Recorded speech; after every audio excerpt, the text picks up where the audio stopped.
How's it going, everybody? Welcome to another episode of the Ride Along. As always, we have an awesome guest lined up, Mr. Brandon Ayers. He is a chemical engineer by trade, but has primarily worked in environmental engineering since 1998.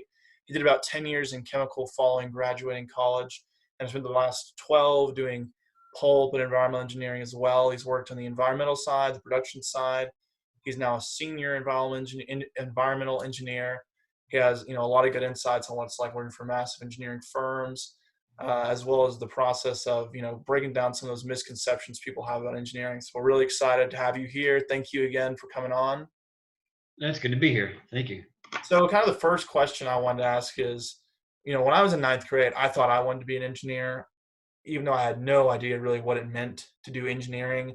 And then I Yeah. took my first pre-calculus class, and I was like, okay, math, I don't think this is my strong suit, so engineering probably won't work out for me in the long run. What made you believe that you wanted to become an engineer? So the primary thing was in Mm-hmm. high school, I liked chemistry. Mm-hmm. And when it came close to graduation time, I thought, well, chemical engineering uses chemistry.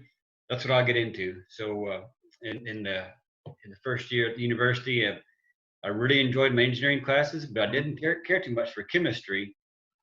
It turns out there's probably more math and I don't know, less actual chemistry that goes into the chemical engineering, more of the math side, I guess. But you Mm-hmm. still have to have that basic background, and so I went ahead and stuck with it because I enjoyed the chemical engineering side of it. Mm-hmm. And so when you were in college, could you tell pretty right away from taking your first set of, intro engineering classes that chemical was something you were interested in, or were there any other interest in engineering trades or interests that kind of pulled at your head maybe that you considered, or was it always pretty much chemical was the way you kind of wanted to go?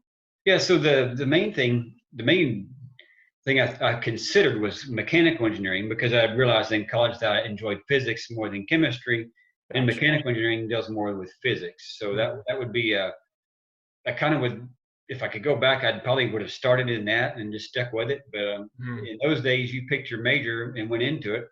And so a year into it, when I realized maybe I'd have preferred mechanical, I would have had to pretty much start it over. It was a little bit too late. Yeah. So nowadays, I think they pretty well, most engineers go through all the basics together. And then Mhm. after a year or two, then you decide, which I think that's a smart way to do it. Yeah, I have a roommate who's a civil engineering major, and for the last 2 years, he's basically been kind of following a path with all the other engineers, and just now kind of getting into the major specific stuff, which I think is, as you said, a pretty interesting and good idea. What is the process of like? So you're graduating with your degree. Are there specific chemical engineering firms to apply to, or are there just massive engineering firms that need chemical engineers? What did that look like for you?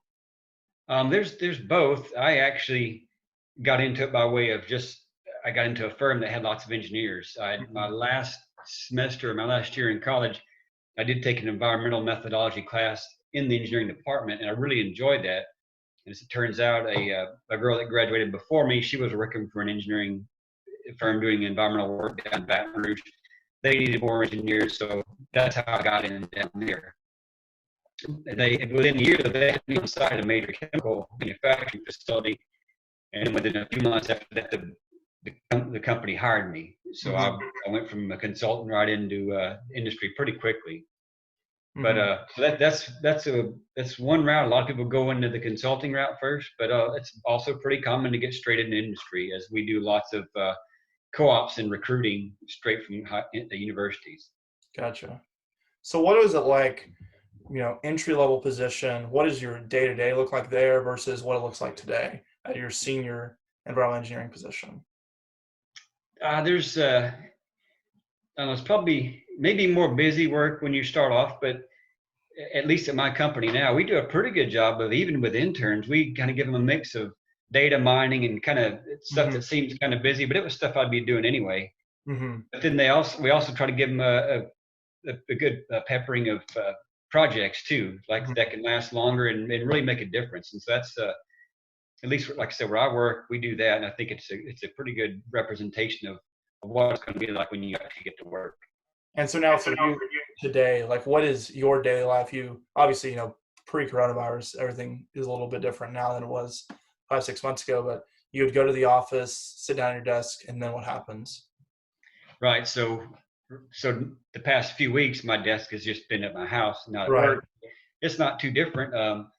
with environmental specifically, there are lots of things I'm responsible for when it comes to emissions and Mhm. permit limits. And so there's stuff that's, we have to record data every second, every minute, 24/7, 365. And there's several limits that those are being compared to. So the first thing I do is look to see the past 24 hours, have we come close to or exceeded any limits? Mhm. Are there any things that the data would call into question, and verify there's an error in the data or there actually was a problem in the process. So that's typically the first thing. Then you roll right into like a meeting with the production people to because I want to know what I've seen data wise. If they have some issues that they want me to look into, that's kind of it happens just about every day. Gotcha. And so we mentioned off screen that you've primarily really worked in environmental, even though your degree was in chemical. Right. What was that transition like, and why did you kind of decide to start following environmental?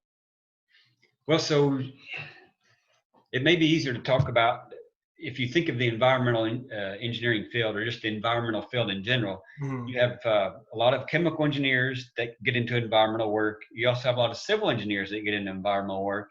And there's a few other types of engineering and even other majors like chemistry and biology that get into environmental work. Mhm. So it's not uncommon for chemical plants, for pulp and paper manufacturing, to have some kind of engineer that has enough, see, that you need kind of engineering background to understand the process enough to be able to understand the permitting needs and the environmental requirements that are imposed on that. So that's why. The thing I can't speak to is what does somebody that gets a degree in environmental engineering. I don't know exactly how much different that is than what I had to do in chemical engineering.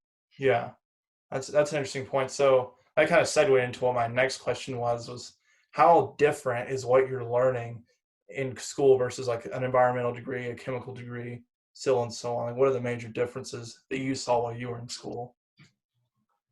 So one example is I had a really good professor early on in chemical engineering. Mm. And he said, our handbook was huge. If you've ever seen a Perry's chemical engineering handbook, it's just a massive, like 3-inch thick book with tons of information. Hmm. So you'll never memorize all that. So your job is to learn how to learn. We can't teach you every single thing that could possibly come up. Right. And that's kind of, I think that's one of the hallmarks of a good engineer is they can attack a problem they've never seen before Hmm. and try to figure out how to and get to the bottom of it and solve a problem. That's a lot of what we do, is really solve problems that people haven't addressed before. So, where do you think this idea that I feel like, at least when I was in high school and middle school, a lot of people wanted to be an engineer without knowing what that means. Where do you think that comes from? This, desire and thought that I want to do something without having any idea of what that position looks like, what it really does. I think in general, people that kind of like science and want a Hmm. good job, because it's a generally good paying jobs. Engineers Right. are. Um, it's it uses math, it uses science. So if you're generally good at either one or both of those, then Hmm. you like to solve problems. If you're the kind of guy that like to just constantly create with Legos when you were a kid, you probably would like that kind of thing. If you Yeah. really like Excel and digging into data, there's a kind of a draw there. Hmm. What would you say are the most important skills to have? Is it science, math background? Is it just being able to be hardworking and creative problem solving? Is it a mixture? It's all the above. So Hmm. like I said, I've been in production and I've been in environmental, Hmm. all in a manufacturing facility. So the skill set I need is different than say someone that works for a design firm that's primarily in the office designing. So from my perspective, and I think a lot of engineers get into production or in the manufacturing environment. You need to have You've got to have the basic chemistry and math understanding. That if you struggle with some of that, you'll have a hard time doing just the basics. But that's typically just like you've learned to tie your shoes. You do that every day, but it's not a major ordeal. Gotcha. Um, then you've got to be able to, in a lot of cases, work hard. Hmm. That's one of the things that's always impressive whenever we have a co-op or a new engineer. The ones that work really hard and get stuff done, they're the ones that rise to the top more quickly.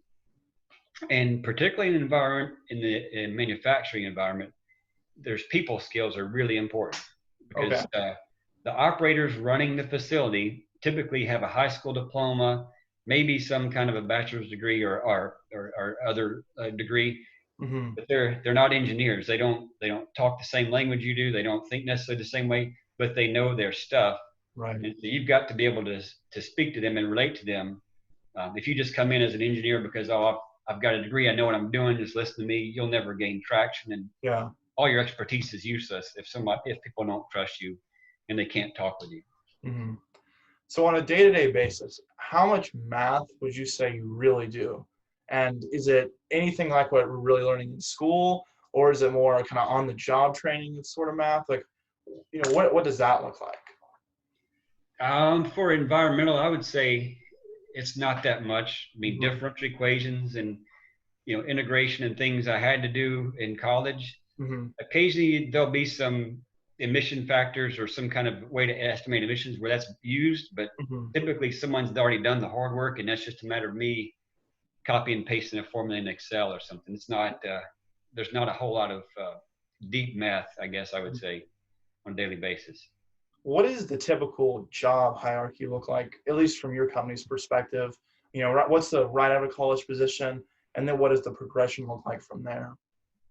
Right. So in environmental, it's typically what I've seen, at least in the pulp and paper industry, people are going to start out somewhere else, and that's what I would recommend. To me, spending a few years in the production side, understanding the challenges of running a facility, Hmm. understanding the difficulty of making things operate and dealing with people. If you get that under your belt, then you can transition to environmental a lot easier because Hmm. otherwise I'm coming in with strictly theoretical knowledge. But as far as most engineers, we do what we do and what lots of companies do is have internships and co-ops. So Right. we go to college campuses and recruit and get people in for either a semester or a semester, 2 semesters or whatever, a semester plus a summer, Hmm. and let them work.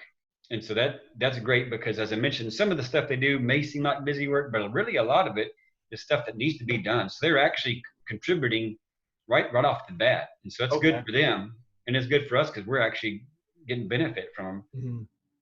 And then they've got a good feel for, hey, I really like pulp and paper. I never had, I mean, if they're like me, you drive by a paper mill all your life and never think it's a place you want to work, but then now you're there, you understand how fascinating it really is. Hmm.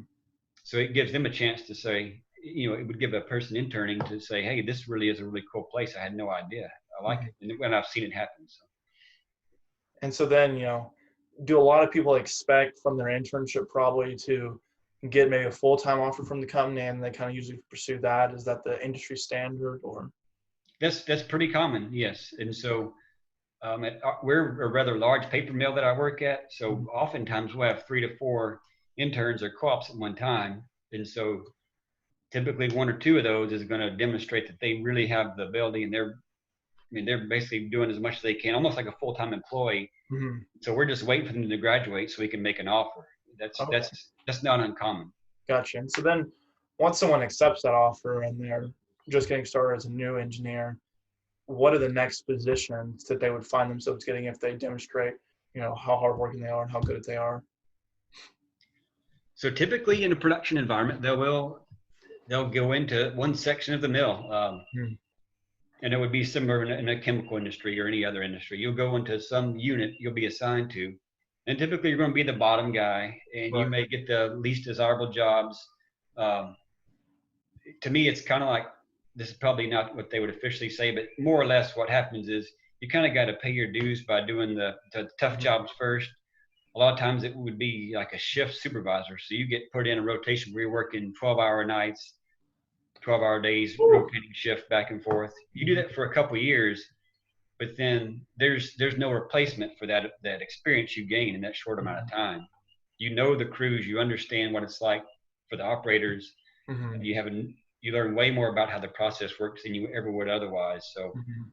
there's a lot of that at the beginning, and then from there you kind of start moving into more of the manager type jobs. Gotcha.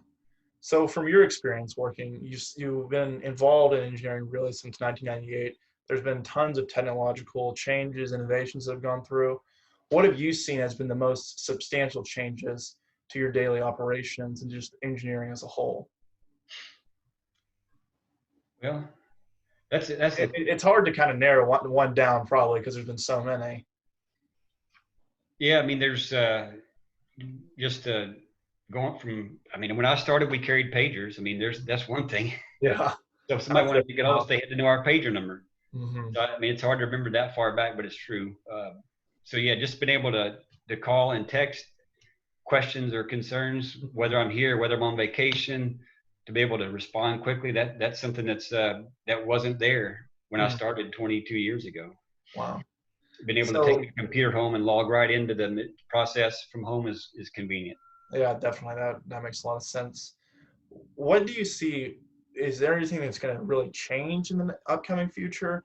I mean, I know that in manufacturing, at least, this might not necessarily be related to what you do, but they're trying to install massive 3D printers that are a lot more renewable and cleaner than current manufacturing processes. Do you see anything substantial changing in the way we do engineering, or maybe the most important types of engineering, anything like that? Because computer engineering has obviously become a lot more prominent lately.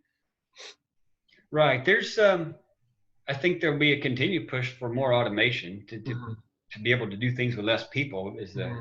is more or less is essentially what they're getting at. But there's always going to be a need for, if you've got a reactor that's got chemicals going in and stuff coming out, you're always going to have somebody to go in the field and deal with it.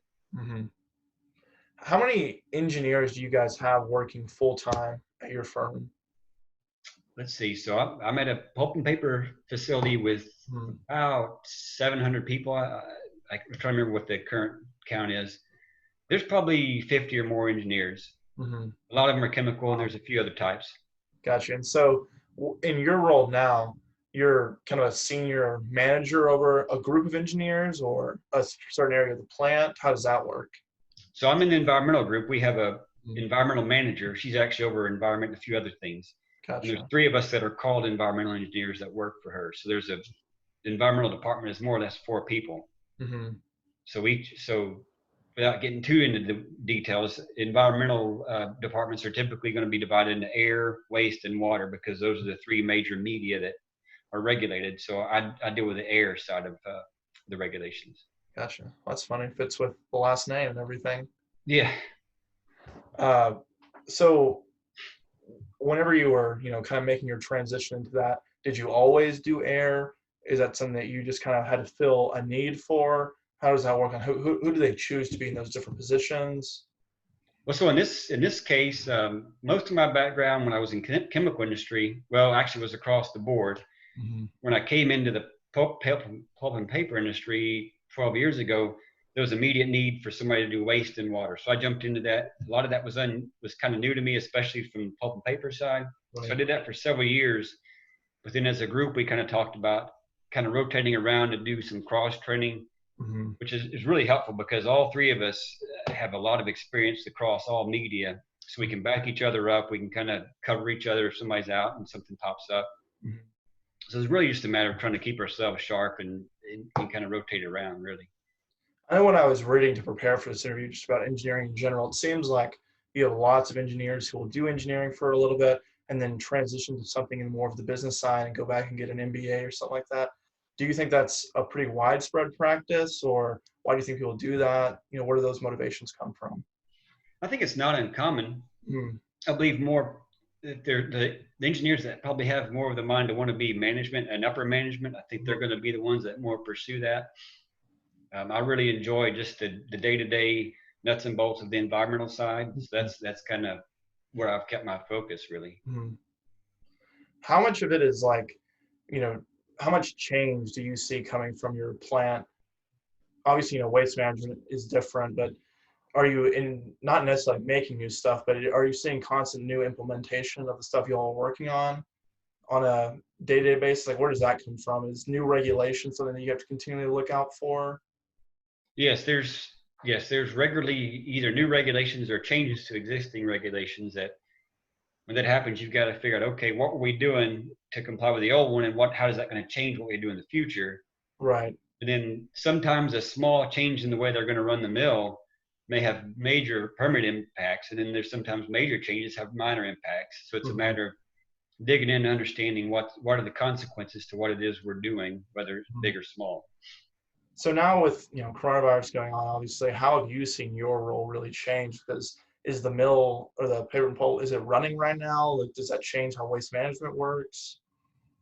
Yeah. So as far as the mill run goes, they're generally running the same. However, our mill produces pulp that goes into things like diapers and paper towels and things. So that side of it's still running pretty well.